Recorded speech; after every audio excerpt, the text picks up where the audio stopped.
Right. In the next of these Christmas videos, these promises and signs of Jesus through the Bible, just wanted to have a look at Job's promise of Christmas.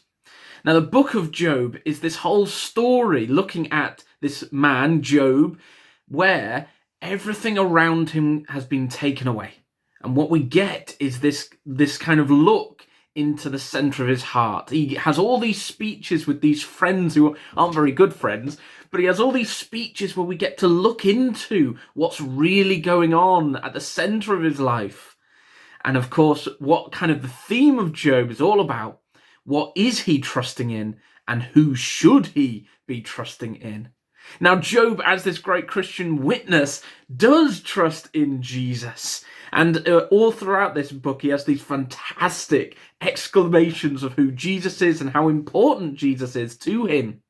So, for instance, in Job chapter 16, at the end of his reply there, Job talks about how he has a witness in heaven. His advocate is on high, my intercessor, who pleads with God as one pleads for a friend. Job is looking forward to how he's struggling and he wants to talk to God the Father, but he can't. And he's so happy that he's got this person, this witness, this advocate. And then in Job chapter 19, he also talks about, again, it's one of the best, about his Redeemer and how he's looking forward to when this Redeemer will stand on the earth and Job will see him with his own eyes. Job's so excited about that. But all these kind of great images and all these accesses to the Father and God, all of that. But in Job chapter 9, earlier, Job has this lament, this really sad moment where he talks about how that this mediator, this Jesus, is not a mere mortal, that Job can talk to him, and that this mortal, like a human like him, can be with him and take away God's punishment. Job's crying out like, I don't have a person like me who can take away this fear. Not yet. As it stands, as he says. As it stands, God is not a mere mortal that he can take away Job's punishment, this judgment. But as we get to the end of the book and Job and his friends are talking, they're all talking about God, but don't really know what God is like. Near the end of the book, the Lord himself speaks up. He tells us what he is like. And these speeches from 38 onwards that the Lord gives, just to mention a few, he's basically just talking about all these great things that he's doing for us and for creation all the time. But if I just quickly speed through, just listen to the way that the Lord's speaking, because when we get to our verse, we'll see.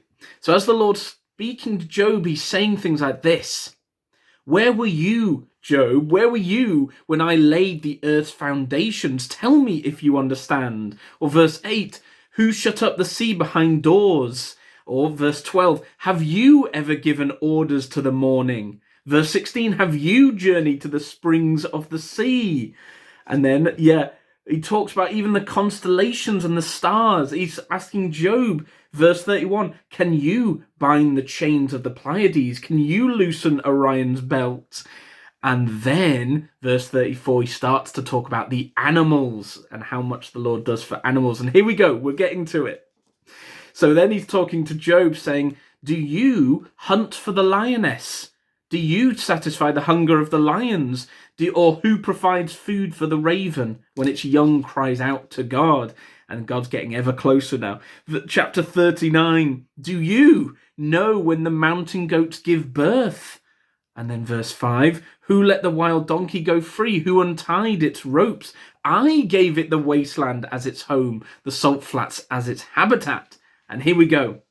Now the Lord gets to the ox, the wild ox. And this, perhaps, Job 39:9, is one of my favourite verses in the Bible. So the Lord's just explaining to Job, don't worry, trust in me. Look at all the things I'm already doing. And then he talks about this, Job 39:9, this great thing. Will the wild ox consent to serve you?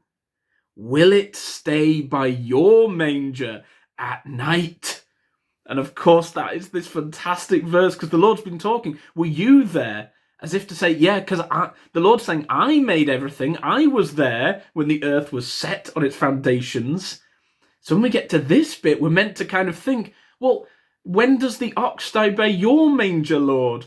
If you're asking this of Job, let's ask it of you. When does the ox stay by your manger? And of course, we all know the answer. Every Christmas we have a little nativity when there is an ox that stays by the Lord's own manger, his birthplace. So I love that verse just because, especially, it proves this promise.